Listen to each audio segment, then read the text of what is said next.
Section 5.3, connecting the first derivative and the second derivative with the graph of the original function of f. Theorem 4, first derivative test for local extrema. If the first derivative is either 0 or the first derivative is undefined, there can be a local max or a local minimum. Then, if the derivative changes from positive to negative, that must be a local maximum. Even over here, if it changes from positive to negative, mean the first derivative, then we have a local maximum. If the first derivative is 0 or undefined, we could have a local minimum. But then if the first derivative changes from positive to negative, then we have a local minimum. If f prime doesn't change, then we could have what's called a point of inflection, which means the concavity goes from concavity down to concavity up, or we could have no extrema whatsoever. This one right here, it's not a minimum or a maximum. And that means, the first derivative goes from positive to positive in this case. Negative to negative, negative to negative. This one would be positive to positive. We could have local extrema at endpoints. So if we have, the derivatives, the slopes are negative to the right of a left-hand endpoint, then we have a local max. And if the derivative is positive to the right of an endpoint, we have a local minimum. Now here's a right endpoint. If we have negative slopes going to a right-handed endpoint, then we have a local minimum. And then if we have positive slopes going to an endpoint, we have a local maximum. Using the first derivative test. For each of the defined functions, use the first derivative test to find the local extreme values and identify any absolute extreme. Well, this is an x to the third. So it could look like this right here. It could. And it could even do, something like that. It could be a lot straighter with no local, with no extrema at all, really. Well, let's take the first derivative. The first derivative is 3x squared minus 12. And we can factor a 3 out. We get x squared minus 4. And then we have x minus 2, x plus 2. So the zeros of the first derivative are x equals plus or minus 2. Now we can have some minimums there, we can have maximums there, we could have no extrema at all at these values. Well, let's see what happens. We're going to draw a number line. We have negative 2 and 2, and we're going to test 0, 3, and negative 3 into the first derivative. Now when we plug negative 3 into the first derivative, we get, right here, we get negative 5, and so in other words, a negative. And then we get, when we plug negative 3 in for the x plus 2, we get a negative also. So we have positive slopes from negative infinity to negative 2. Then when we plug 0 in, we get negative 2 times positive 2. This 3 isn't going to change the sign. But we get a negative times a positive. That's a negative. So now the slopes are negative. Well, now, negative 2, that must be a local maximum. And then when we plug 3 in, we get positive times a positive. So we get positive slopes. So we have a local max of something at x equals negative 2 because the slopes are going from positive to negative. And then we have a local minimum of blank at x equals 2. Well, let's see what the instructions say. For each of the five functions, use the first derivative test to find the local extreme values. So we need to plug negative 2 back in to the original. So we get negative 8 plus 24 minus 5. So that's going to be, we got 16 minus 5. That's going to be 11. So maximum of 11.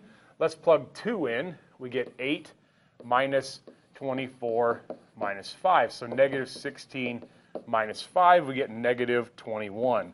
So to get the actual value, we plug negative 2 and 2 back into the original. Letter B, let's find g prime of x. We have first times derivative of the second plus the second times the derivative of the first, which is 2x. Well, let's factor out an e to the x, and we get x squared minus 3 plus 2x.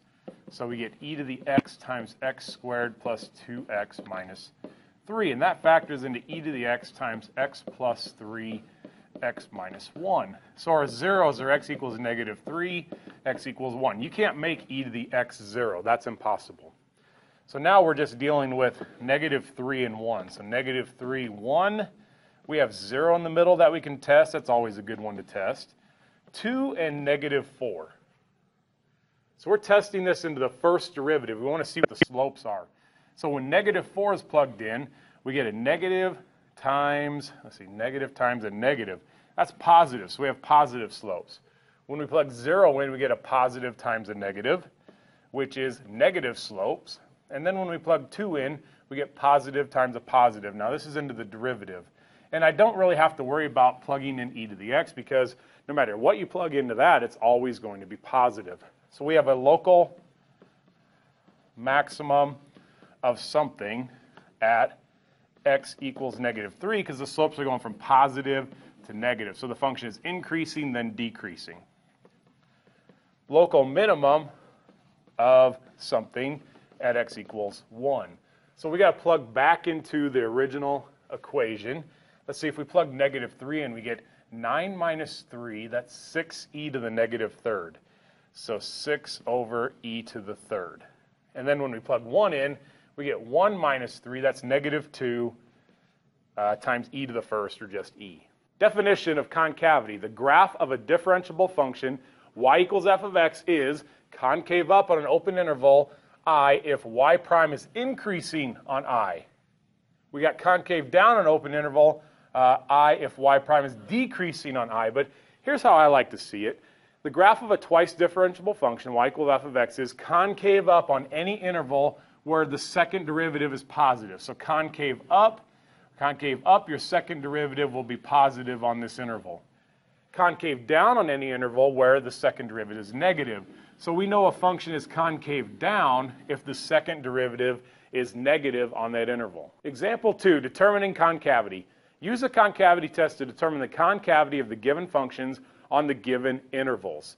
So let's do the first derivative is 2x, and then the second derivative is 2.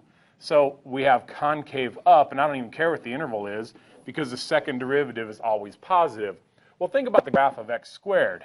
X squared is concave up the entire time. Let's look at letter B. We have the first derivative is cosine of x. The derivative of 3 is 0. The second derivative is negative sine of x. And we want to know the concavity from 0 to 2 pi. So let's look at where the second derivative would be 0. That's going to be at 0. So we have 0, and we have pi, and then we have 2 pi. That's where the second derivative, or sine, is 0. Well, now let's test in between. So we can have pi over 2, and how about 3 pi over 2? So when we plug pi over 2 in for sine, we get 1, but the negative makes the value negative. So we know that from 0 to pi, this original function is concave down. When we plug 3 pi over 2 into the second derivative, sine of 3 pi over 2 is negative 1, but we got this negative out here, so now the graph is concave up. So we go up from pi to 2 pi and concave down from 0 to pi. Points of inflection. The curve we just looked at in example 2 changes concavity at the point pi comma 3. We call pi comma 3 a point of inflection of the curve. And we know there's a point of inflection there because the concavity went from down, right here, down to up. So the concavity was down and then switched to concave up. So right there must be a point of inflection. Point of inflection, a point where the graph of a function has a tangent line, so to have a point of inflection, there has to be a tangent line there, and where the concavity changes is a point of inflection. So about right there, we have a point of inflection. Example 3, finding points of inflection. Find all points of inflection in the graph of y equals e to the negative x squared. Let's find the first derivative. That would be e to the negative x squared, but then times negative 2x. And then the second derivative would be first times the derivative of the second, negative 2x e to the negative x squared, plus the second, e to the negative x squared, times the derivative of the first, which is negative 2. So now we have 4x squared e to the negative x squared and then plus negative 2e to the negative x squared. We can factor out an e to the negative x squared, and we get 4x squared minus 2. So now we want to set this equal to 0, and we don't have to worry about that. We can't make that 0. We have 4x squared minus 2, so 2 equals 4x squared. X squared equals 1/2. So x equals plus or minus square root of 2 over 2. So now we're going to put this on a number line, and we have square root of 2 over 2 negative, and we have square root of 2 over 2. So that's the points where we could have points of inflection, because the second derivative is 0 there. Points of inflection happen where the second derivative is 0 or undefined. Well, now that square root of 2 is 1 point something, so this this number has to be, I don't know, certainly not bigger than 1. So maybe, I don't know, let's go negative 2. 0 and 2. That's going to be outside for sure. Now we need to plug negative 2 into the second derivative. So we're plugging negative 2 in right here. And we don't have to worry about e to something because we can't make that negative. It's just going to be positive. So we have 4 times 4, that's 16, minus 2, it's certainly going to be positive, so concave up. When we plug 0 in here, that's going to be negative 2, so it's concave down. And then when we plug 2 in again, we get concave up. So points of inflection at plus or minus 2, but maybe they want the actual points. Find all points. Well, now we have to, not 2, but square root of 2 over 2. That's where we have points of inflection. Let's go back to the original, and they want the point. So we have e to the negative square root of 2 over 2 squared. So e to the negative, let's see, we have 2 over 4, e to the negative 1/2. So we have 1 over the square root of e, and that's for both of those. So the points of inflection are certainly at x equals this, but points of inflection at plus or minus square root of 2 over 2, comma, and then 1 over square root of e would be the y value. Reading the graph of the derivative. The graph of the derivative of a function f on the interval negative 4 to 4 is shown in figure 5.25. Answer the following questions about f, justifying each answer with information obtained from the graph of f prime. On what intervals is f increasing? So f is increasing from negative infinity to negative 2, and then negative 2 to 1, because the first derivative is positive. So negative infinity to negative 2, union with negative 2 to 1. How do I know that? F prime is greater than 0. B, on what intervals is the graph of f concave up? Well, now we need the second derivative, which is the slope of the first derivative. So our slopes are negative here, they're positive here, and let's say it peaks at negative 0.2. I don't know. I wish it would peak out at 0, but it doesn't quite do that. So concave up from negative 2 to, let's say, 0.2. And then is there any other place where the slopes are 0, or not 0, but positive? Sure. Right here from 3 to 4. And then we have from 3 to 4. How do we know that? Slopes of f prime are positive. Now you can't say slopes. You can't just say slopes. You got to say slopes of f prime. Letter C. At which x coordinates does f have local extrema? That's where the first derivative changes signs, but changes from positive to negative. See, the only place the first derivative changes from positive to negative is right there at x equals 1. X equals 1. Now, how do I know that? F prime changes from positive to negative. Letter D. What are the x coordinates of all inflection points of the graph of f?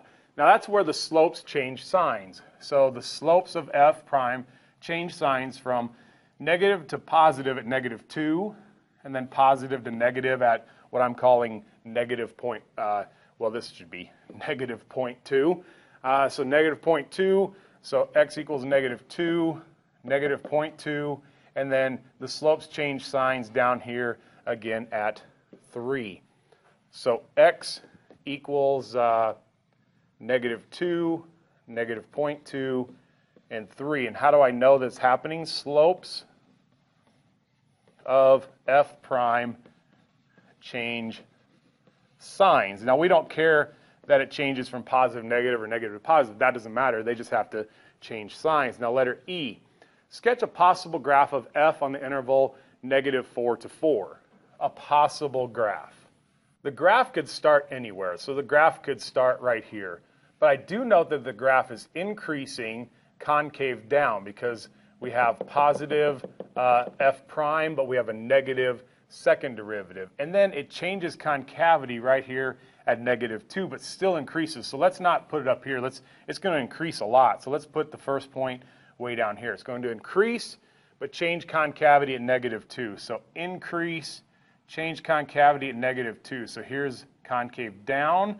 Then it goes to concave up until we get to 0.2, but it's still increasing because the first derivative is positive. So then concave up to about -0.2, and then concave down until we get to all the way to 3, but increasing until we get to 1, and then decreasing after that because now f prime is negative, and still concave down. So concave down till we get to 3, still decreasing, but now concave up. So concave up here. And so the graph could look something like that.